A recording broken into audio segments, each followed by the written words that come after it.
Бала күнімізде ауылда тұрдық. Отбасы жағдайымыз тым төмен болды. Кедейліктің тақсіреті маған сезілмесе де, шешеме қатты батты. Киер киім, ішер асқа жармай жүргенде ол үнемі өз ыдысындағы несібесін маған бөліп беретін еді. Қолыным жей ғой, менің қарным ашқан жоқ дейтін. Бұл оның үнемі айтатын жалған сөзі еді.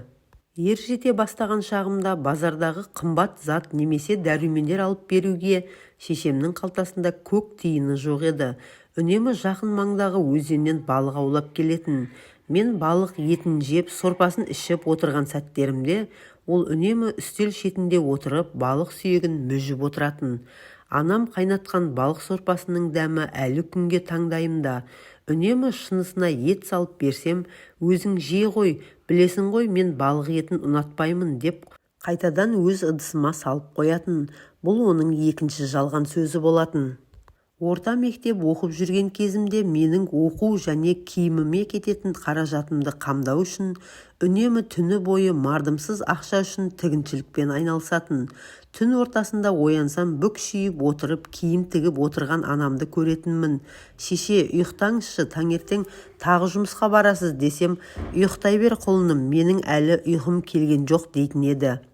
Ал бұл сәтте таң ағаруға жақын қалғанын іштей сезіп жататын едім.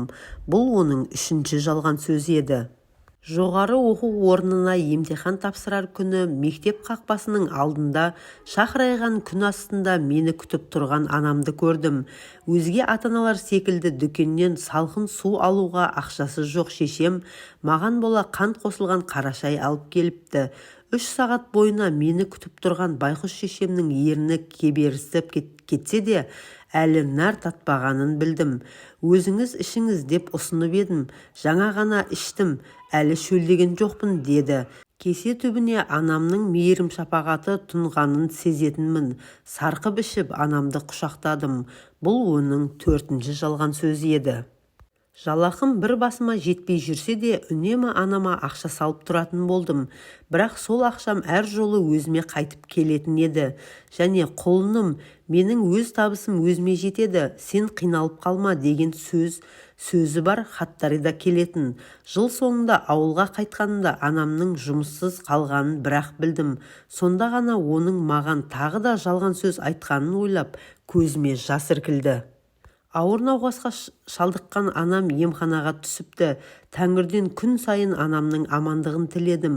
Ота аяқталғанда анамның жаны зорға қалған еді. Жанға батқан ауру азабы тіптен қартайтып жіберіпті. Осыншама уақыттан бері күн сайын оны сағынсам да, қадірін ешқашан жете түсінбеппін. Наркоздан әлі оянбаған анамды құшақтап егіліп жыладым. Аз кем уақыттан соң ғана көзін ашып маған күлімсіреп қараған анам қауқарсыз саусақтарыммен менің қазандай басымнан сипап, құлыным, жазылдым ғой, міне, еш жерім ауырған жоқ деді.